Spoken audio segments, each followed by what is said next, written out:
जय हिंद, वंदे मातरम। स्वागत है आप सभी का फ्री एग्जाम जो यूट्यूब चैनल पर। दोस्तों, अगर आपका आने वाले दिनों में बिहार एंट्रेंस एग्जाम है तो ये वीडियो जरूर देख करके जाना। निश्चित ही प्रश्न आपके एग्जाम में यहां से देखने को मिलेंगे। जो भी प्रश्न अब तक आपके एग्जाम में पूछे गए उन सभी प्रश्नों को हमने कवर करने की कोशिश की है। तो एक एक प्रश्न को पूरे ध्यान से आपको देख लेना है ताकि आपके एग्जाम में प्रश्न पूछा जाए तो आपसे गलती बिल्कुल भी ना हो। तो चलिए सेशन को प्रारंभ करते हैं और पहला शानदार प्रश्न देखते हैं। भारतीय संविधान में संघवाद किस देश से लिया गया है?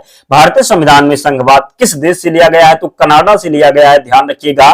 कोयला किस चट्टान में पाया जाता है? परतदार चट्टान में कोयला पाया जाता है। अगला प्रश्न है, भारतीय मरुस्थल को क्या कहते हैं? तो भारतीय मरुस्थल को थार कहते हैं। बिहार की राजधानी कौन सी है? तो पटना हो जाएगी बिहार की राजधानी। भारत में अर्थव्यवस्था का कौन सा क्षेत्र सबसे अधिक श्रम अवशेषी क्षेत्र है? तो राइट आंसर इसका कृषि हो जाएगा। लोकसभा के प्रथम अध्यक्ष कौन थे? तो जीबी मावलंकर थे लोकसभा के प्रथम अध्यक्ष।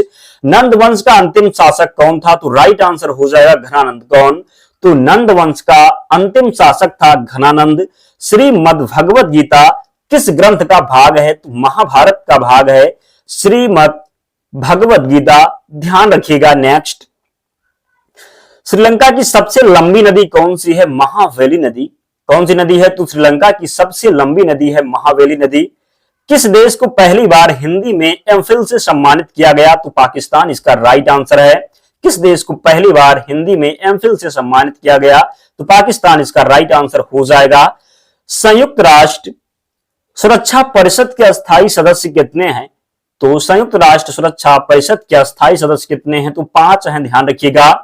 क्षेत्रफल की दृष्टि से विश्व का दूसरा सबसे बड़ा देश कौन सा है? तो कनाडा इसका राइट आंसर हो जाएगा। दोस्तों, अगर आप चाहते हैं कि जो भी प्रश्न आपका एग्जाम हुआ, जो भी प्रश्न बार बार रिपीट हो, उन सभी प्रश्नों का अच्छे तरीके से रिवीजन करना चाहते हैं बिना अपना ज्यादा समय लगाए हुए, तो चैनल को जरूर सब्सक्राइब कर लेना। बहुत कम समय में हम आपके रिवीजन को कंप्लीट करवाएंगे, तो चैनल को जरूर सब्सक्राइब कर लेना। और जिन प्यारे दोस्तों ने अब तक वीडियो को लाइक नहीं किया, प्लीज लाइक जरूर कर दें।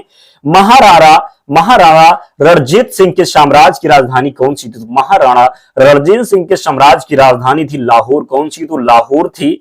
कौन सा देश भारत के साथ सर्वाधिक भूमि सीमा साझा करता है? तो राइट आंसर हो जाएगा बांग्लादेश। पूछा जाए कितना? तो 4096 इसका राइट आंसर है। ध्यान रखिएगा। भगवान बुद्ध को ज्ञान की प्राप्ति कहां हुई थी? तो भगवान बुद्ध को ज्ञान की प्राप्ति हुई थी बोध गया में। कहां पर? तो भगवान बुद्ध को बोध गया में ज्ञान की प्राप्ति हुई थी। आर्य समाज की स्थापना किसने किया था? तो आर्य समाज के संस्थापक थे स्वामी दयानंद। कौन? तो स्वामी दयानंद थे आर्य समाज के संस्थापक। ध्यान रखिएगा। अगला प्रश्न है, पंजाबी भाषा की लिपि कौन सी है? तो राइट आंसर हो जाएगा गुरुमुखी। क्या? तो पंजाबी भाषा की लिपि है गुरुमुखी। जरूर ध्यान रखिएगा। अगला प्रश्न है, किस वृहत मंदिर की आरंभिक कल्पना तथा निर्माण सूर्यवर्मन द्वितीय के शासनकाल में हुआ था? तो राइट आंसर है अंकोर वाट का मंदिर। आपसे पूछा जाए कि अंकोर वाट का मंदिर किस देश में है? तो कंबोडिया में है। किस देश में? तो कंबोडिया में है। जो है भगवान विष्णु जी को समर्पित है। ध्यान रखिएगा। बिहू किस राज्य का प्रसिद्ध त्योहार है? तो बात कर लें बिहू का, तो जी असम का प्रसिद्ध त्योहार है। कागज का आविष्कार किस देश में हुआ? तो चीन में हुआ था कागज का आविष्कार। गौतम बुद्ध का बचपन का नाम क्या था? सिद्धार्थ था गौतम बुद्ध का बचपन का नाम। अगला प्रश्न है, भारत का अंतिम मुगल सम्राट बहादुर शाह जफर द्वितीय का मकबरा कहां स्थित है? तो रंगून म्यांमार में स्थित है। ध्यान रखिएगा। अहमद शाह अब्दाली ने भारत पर कितनी बार आक्रमण किया था? तो अहमद शाह अब्दाली ने भारत पर 8 बार आक्रमण किया था। कितनी बार? तो 8 बार आक्रमण किया था। नादिर शाह ने भारत पर आक्रमण कब किया था? 1739 ईस्वी में नादिर शाह ने भारत पर आक्रमण किया था। शिवाजी के समय कितना राजस्व वसूला जाता था? तो भू राजस्व का 33%। शिवाजी के समय में कितना राजस्व वसूला जाता था? तो राइट आंसर हो जाएगा भू राजस्व का 33%। जरूर ध्यान रखिएगा। आगरा की जामा मस्जिद का निर्माण किसने कराया था? जहांआरा बेगम ने। किसने? तो आगरा की जामा मस्जिद का निर्माण करवाया था जहांआरा बेगम ने। नेक्स्ट, किस सिख गुरु ने फारसी भाषा में जफरनामा लिखा है? तो गुरु गोविंद सिंह ने फारसी भाषा में जफरनामा लिखा है। गुरु नानक का जीवन परिचय किस सिख गुरु ने लिखा है? तो गुरु अर्जुन देव ने लिखा है गुरु नानक का जीवन परिचय। जरूर ध्यान रखिएगा। औरंगजेब के शासनकाल में बंगाल का नवाब कौन था? तो औरंगजेब के शासनकाल में बंगाल का नवाब था मुर्शीद कुली खां। कौन? तो मुर्शीद कुली खां था औरंगजेब के शासनकाल में बंगाल का नवाब। जरूर ध्यान रखिएगा। शिवाजी की मृत्यु कब हुई थी? तो शिवाजी की मृत्यु हुई थी 3 अप्रैल 1680 में। कई बार यह प्रश्न अब तक 3 बार आपके एग्जाम में रिपीट हो चुका है। जब से आपका एग्जाम हुआ 1 अप्रैल से ये कई बार प्रश्न पूछा जा चुका है, तो इसको रट लेना ताकि गलती आपसे बिल्कुल भी ना हो। तो शिवाजी की मृत्यु कब हुई थी? तो 3 अप्रैल 1680 में। कब? तो 3 अप्रैल 1680 में शिवाजी की मृत्यु हो गई थी। नेक्स्ट, औरंगजेब ने बीवी का मकबरा का निर्माण कब करवाया था? तो 1679 में औरंगजेब ने बीवी का मकबरा का निर्माण करवाया था। शामूगढ़ का युद्ध कब हुआ? 1658 में हुआ था शामूगढ़ का युद्ध।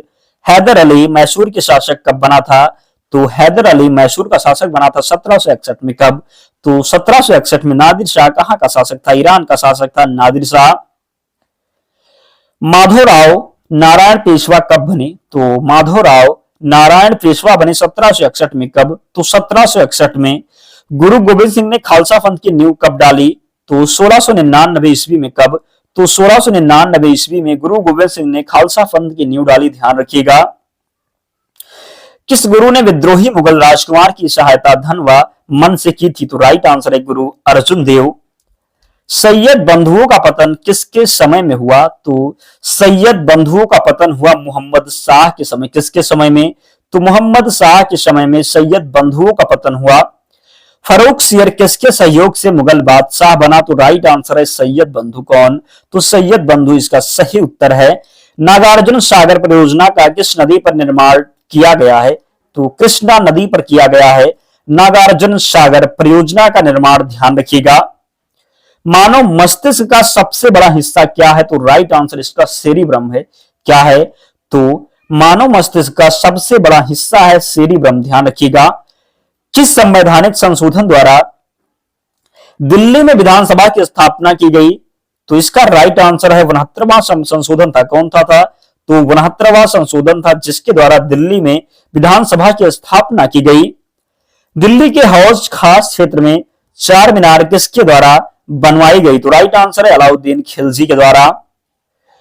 कौन सा एक स्थान दिल्ली सल्तनत की अल्पकालीन राजधानी थी? तो देवगिरी थी। कौन? तो देवगिरी। दोस्तों, जिस प्यारे दोस्त ने अब तक वीडियो को नहीं लाइक किया है, प्लीज आपसे विनम्र निवेदन है जरूर लाइक कर दें कि प्रश्न को इकट्ठा करने में, जो प्रश्न पूछा जाता है उन्हें इकट्ठा करने में बहुत समय लगता है। तो अगर हम आपके लिए इतनी मेहनत करते हैं तो आप भी हमारा सपोर्ट जरूर करें। प्यारे दोस्त, वीडियो को जरूर लाइक करें और चैनल को सब्सक्राइब कर लें। आपको यहाँ से बहुत हेल्प मिलने वाला है। बहुत कम समय में आपके रिवीजन को कंप्लीट करवाया जाएगा, तो प्लीज आप लोग भी सपोर्ट जरूर करें। 2.5 दिन का झोपड़ा किस राज्य में स्थित है? तो बात कर लें 2.5 दिन का झोपड़ा, तो ये राजस्थान में। किस राज्य में? तो 2.5 दिन का झोपड़ा जो है ये राजस्थान में स्थित है। ध्यान रखिएगा। नेक्स्ट, कश्मीर की पूर्वी सीमा कहां है? तो बात कर लें कश्मीर की पूर्वी सीमा, तो ये लद्दाख क्षेत्र में। कहां पर? तो कश्मीर की पूर्वी सीमा है लद्दाख क्षेत्र में।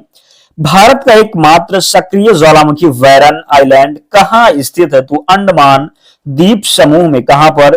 तो भारत का एकमात्र सक्रिय ज्वालामुखी वैरन आइलैंड कहां स्थित है? तो अंडमान द्वीप समूह पर स्थित है। नेक्स्ट, भारत और बांग्लादेश के बीच किस नदी के जल के बंटवारे को लेकर विवाद है? तो तीस्ता नदी इसका राइट आंसर है। रियो शिखर सम्मेलन का संबंध किससे है? तो जैव विविधता पर सम्मेलन से है। नेक्स्ट, भारत में रेपो दर कौन निर्धारित करता है? तो भारतीय रिजर्व बैंक। कौन? तो भारत में रेपो दर निर्धारित करता है भारतीय रिजर्व बैंक। भारतीय राष्ट्रीय कांग्रेस के गठन के समय भारत के वायसराय कौन थे? डफरिन था। कौन? तो भारतीय राष्ट्रीय कांग्रेस के गठन के समय भारत का वायसराय था डफरिन। आपसे पूछा जाए कि भारतीय राष्ट्रीय कांग्रेस का गठन कब किया गया था? तो 1885 में। कब? तो 1885 में किया गया था। इसे भी ध्यान रखिएगा। भारत का राष्ट्रपति बनने से पहले रामनाथ कोविंद किस राज्य के राज्यपाल थे? तो बिहार राज्य के थे। किस राज्य के? तो भारत का राष्ट्रपति बनने से पहले रामनाथ कोविंद किस राज्य के राज्यपाल थे? तो बिहार के थे। जरूर ध्यान रखिएगा।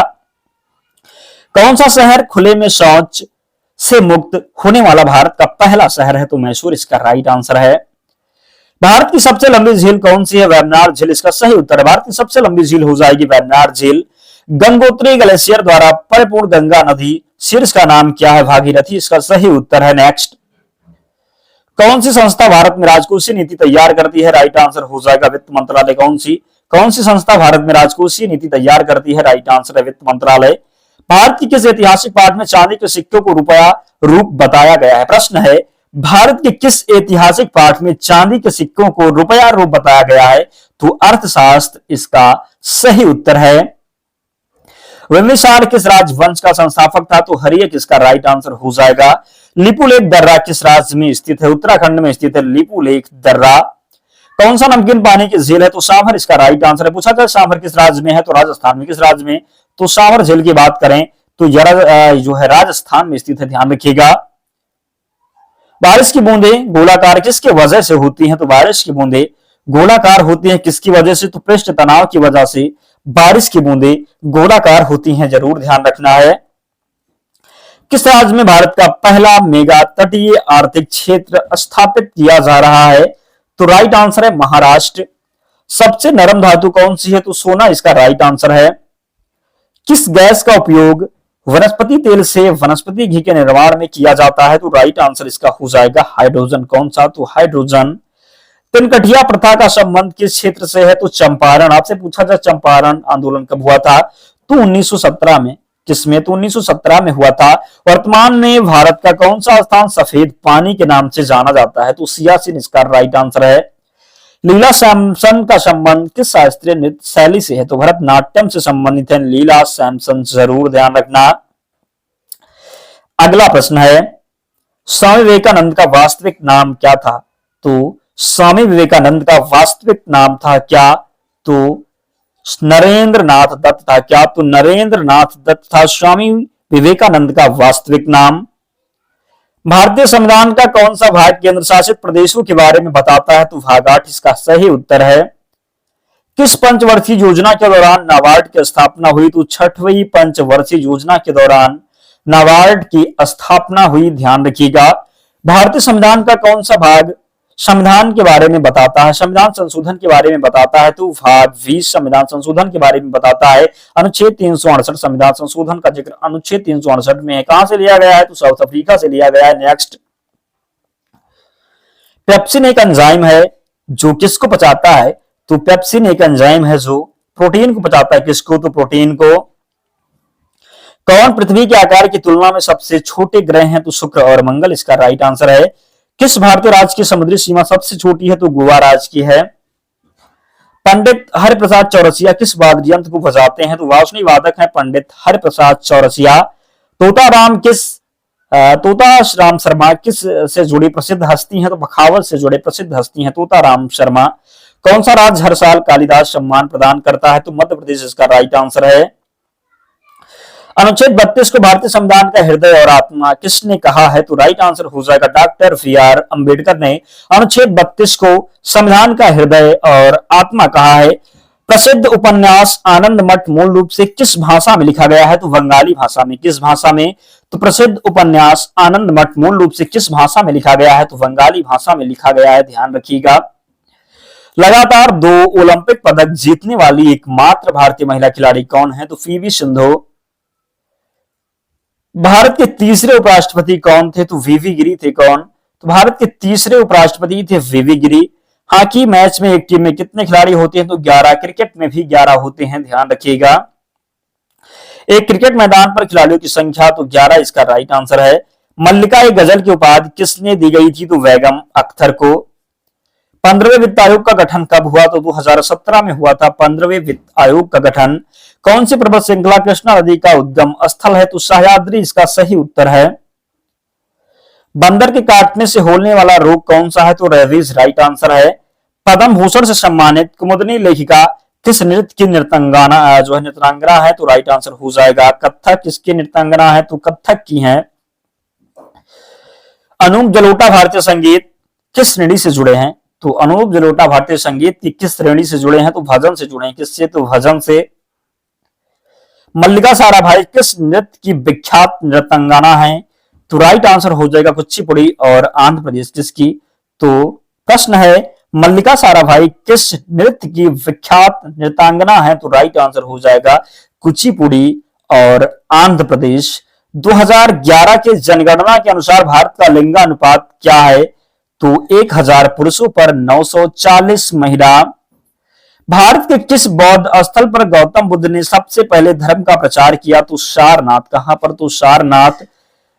किस राज्य में गोचा महोत्सव मनाया जाता है? तो छत्तीसगढ़ में गोचा महोत्सव मनाया जाता है।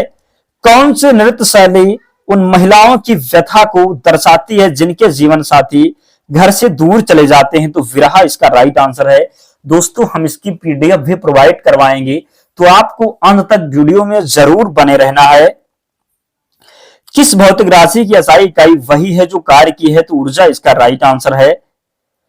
कौन सा हवाई अड्डा अमृतसर में स्थित है? तो श्री गुरु रामदास जी अंतरराष्ट्रीय हवाई अड्डा अमृतसर में स्थित है। शहरी क्षेत्रों के लिए किस प्रकार की बेरोजगारी पाई जाती है? तो शहरी क्षेत्रों में शिक्षित बेरोजगारी। कैसी है? तो शिक्षित बेरोजगारी। किस फसल को उगने में लगभग 1 वर्ष का समय लगता है? तो गन्ना राइट आंसर है। पोंगल भारत के किस राज्य में मनाया जाने वाला एक महोत्सव है? तो तमिलनाडु राइट आंसर हो जाएगा। प्रसिद्ध उपन्यास द व्हाइट टाइगर किस लेखक ने लिखा है? तो अरविंद अडिगा ने लिखा है प्रसिद्ध उपन्यास द व्हाइट टाइगर। संतरा में कौन सी अम्ल होती है? तो साइट्रिक अम्ल होता है संतरा में। किस भारतीय गायिका को 2001 में भारत रत्न प्राप्त हुआ था? तो लता मंगेशकर को 2001 में भारत रत्न प्राप्त हुआ था। अब तक ये 2-3 बार आपके एग्जाम में रिपीट हो चुका है।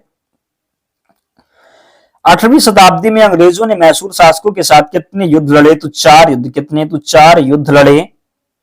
कौन सा भारतीय त्योहार भगवान जगन्नाथ को श्रद्धा अर्पित करने के लिए मनाया जाता है? तो रथ यात्रा। बाणभट्ट किसके दरबारी कवि थे? तो हर्षवर्धन के दरबारी कवि थे बाणभट्ट। चना कौन सी फसल है? तो रबी की फसल है चना। बात करें रबी की फसल में कौन कौन सी फसलें आती हैं? तो रबी की फसल में जरूर ध्यान रखिएगा, आगे से गलती ना हो। गेहूं, गेहूं रबी में आती। गेहूं चना, गेहूं चना। मटर, मटर। जौ, सरसों, ये सब जितनी फसलें हैं ये सब रबी में आती। कौन कौन सी? तो गेहूं, चना, मटर, जौ, सरसों, ये सभी फसलें रबी की फसलें हैं, ध्यान रखिएगा। पश्चिमी घाट और पूर्वी घाट को कौन विभाजित करता है? तो ढक्कन का पठार। क्या? तो ढक्कन का पठार। पंजाब केसरी के नाम से किसे जाना जाता है? तो पंजाब केसरी के नाम से जाना जाता है लाला लाजपत राय को। किसे? तो लाला लाजपत राय को पंजाब केसरी के नाम से जाना जाता है। नेक्स्ट, नगर पालिका के सदस्य बनने के लिए न्यूनतम आयु क्या होती है? तो 21 वर्ष। कितनी? तो 21 वर्ष। आपसे पूछा था राष्ट्रपति बनने के लिए न्यूनतम आयु, तो राष्ट्रपति बनने के लिए न्यूनतम आयु कितनी? तो 35 वर्ष। राष्ट्र और राज्यपाल बनने के लिए भी 35 वर्ष। प्रधानमंत्री बनने के लिए अगर पूछ लिया जाए तो 25 वर्ष। कितनी? तो 25 वर्ष, ध्यान रखिएगा। लाल ग्रह किसे कहते हैं? तो लाल ग्रह कहते हैं मंगल को। किसे? तो मंगल ग्रह को लाल ग्रह। अगर आपसे पूछा जाए नीला ग्रह, तो नीला ग्रह पृथ्वी को कहते हैं। किसे? तो पृथ्वी को नीला ग्रह। सबसे चमकीला ग्रह तो शुक्र हो जाएगा। भोर का तारा भी शुक्र को कहते हैं, तो ध्यान रखिएगा। पृथ्वी के साथ किस देश की सीमा सबसे छोटी है? तो भूटान इसका राइट आंसर है। नेपाल की आधिकारिक मुद्रा को क्या कहा जाता है? तो नेपाली रुपया कहा जाता है। भगवान बुद्ध ने अपना पहला धर्म उपदेश कहां दिया था? तो सारनाथ में दिया था। किसे कोच्चि का जुड़वा शहर कहा जाता है? तो एर्नाकुलम को। किसे? तो एर्नाकुलम को।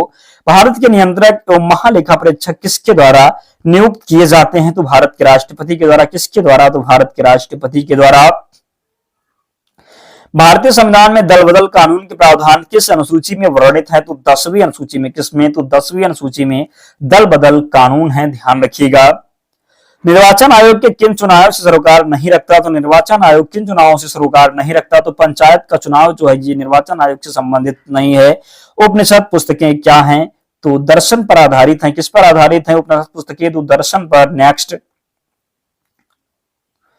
प्रमाण संख्या हमेशा किसके बराबर होती है? तो भूटानों की संख्या के बराबर होती है प्रमाण संख्या। भूटान ने अपना संविधान किस वर्ष अपनाया? तो 2008 में। कब? तो 2008 में। भारतीय संविधान का कौन सा स्तंभ उसका अंतिम व्याख्याता है? तो न्यायपालिका राइट आंसर है। म्यांमार का सबसे बड़ा शहर कौन सा है? यांगून हो जाएगा। क्या? तो यांगून। पाल वंश के पहले शासक कौन थे? तो गोपाल इसका राइट आंसर। पाल वंश का संस्थापक था गोपाल। किसने विक्रमशिला विश्वविद्यालय की स्थापना की? तो राइट आंसर हो जाएगा धर्मपाल। किसने विक्रमशिला विश्वविद्यालय की स्थापना की? तो धर्मपाल इसका सही उत्तर है।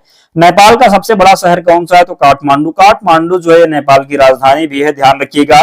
जनसंख्या की दृष्टि से चीन का सबसे बड़ा शहर कौन सा है? तो संघाई इसका सही उत्तर है।